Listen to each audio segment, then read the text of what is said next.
Hey everybody, it's Brad with the Big Family Homestead, and today's video is another story from the road.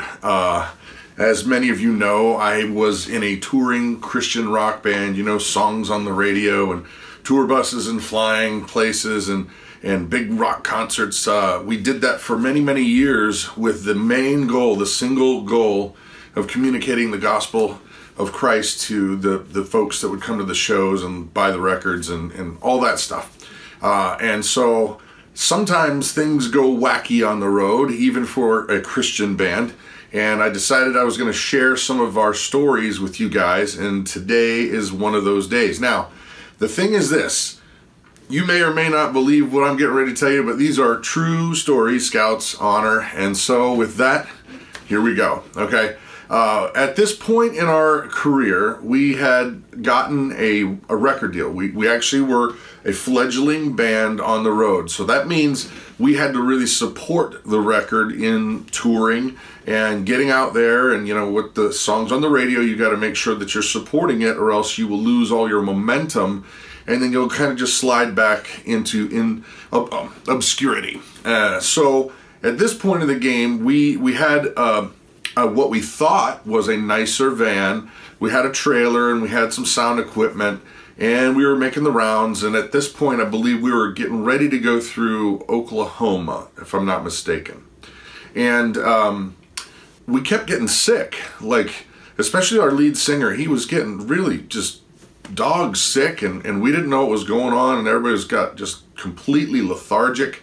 And the van started acting funny. So we decided to take it into a mechanic to have him check it out. And the mechanic was like, you guys can't be riding around in this van. You're going to get seriously sick or even die. And what had happened was there were some leaks around the center console, you know, like where the van, there's like a hump right there in the middle where next to the steering wheel where the engine compartment actually is right there. It's behind a shroud. And there was some leaks in the actual, the metal of the floor, and also in the seals there and in that actual shroud. And it was leaking the carbon monoxide into our cabin where we were at. And so we were slowly getting poisoned.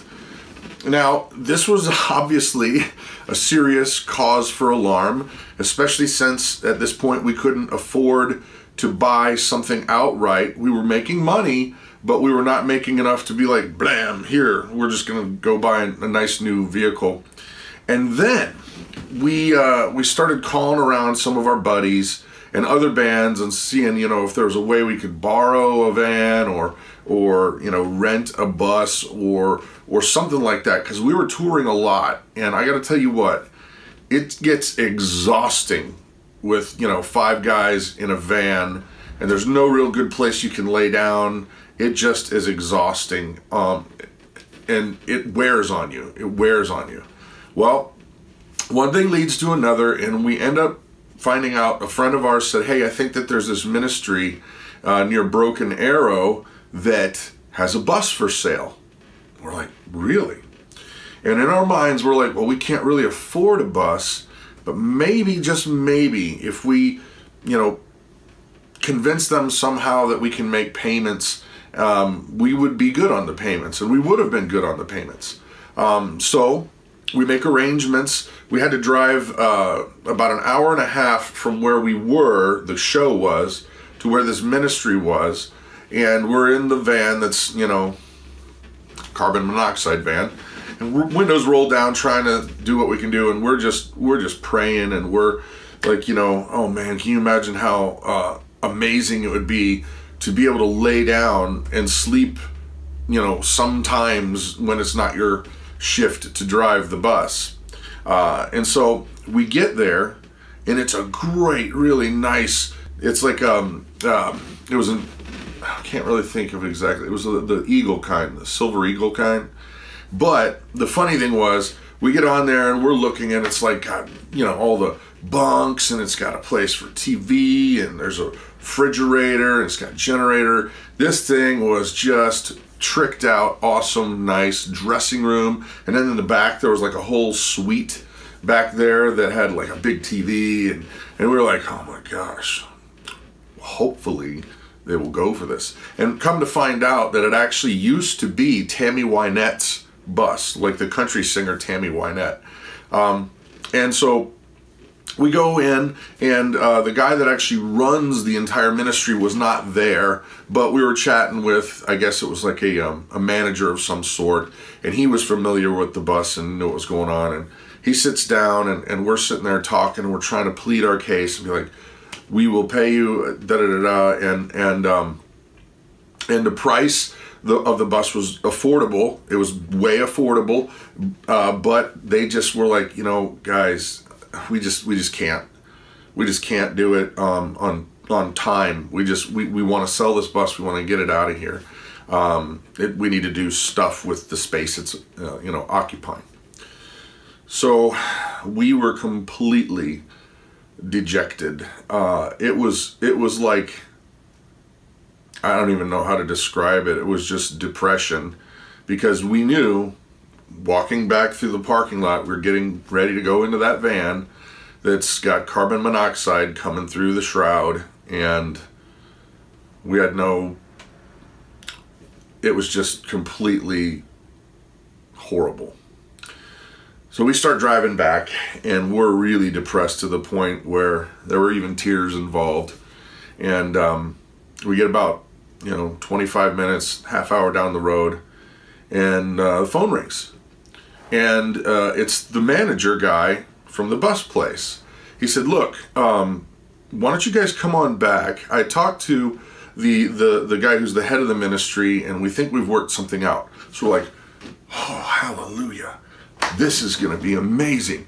Maybe they'll just let us make the payments or something. We don't know what's going on, but we're super excited. We're super excited.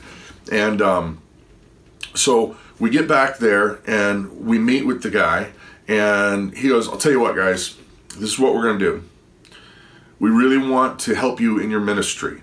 And you guys clearly are out there pounding the pavement, telling people about Jesus, and we want to be a part of that. So we've decided this bus is yours. We're giving it to you for free. We couldn't believe it. We were completely stunned. Completely stunned. They gave us a really nice touring bus for free so that we could keep going out there and ministering. Even still, it kind of still gets to me. Which was just awesome. And I guess the thing is this, if there's a moral to the story, if you're doing what God's called you to do, it may be hard. It may be near impossible, but He will always make a way. If He's called you to do it, He's going to make a way for it to happen. Sure, it might not be the easiest road getting there, but He'll take care of you, and He will make sure that it gets done. And that was that moment for us where we were just like completely dejected. And then we were kind of just like so excited, maybe they'll just let us make payments. But God was like, I got something better planned for you. You have even no idea the blessing that is getting ready to come. And so, Scout's Honor, true story. There it is. I hope you guys like it. If you have any stories like that, you know, in your world, share them in the comments down below. A lot of people read these comments, and you could be a blessing to others who would read about your story. So there it is, guys. I'm Brad with the Big Family Homestead. You guys have an amazing day.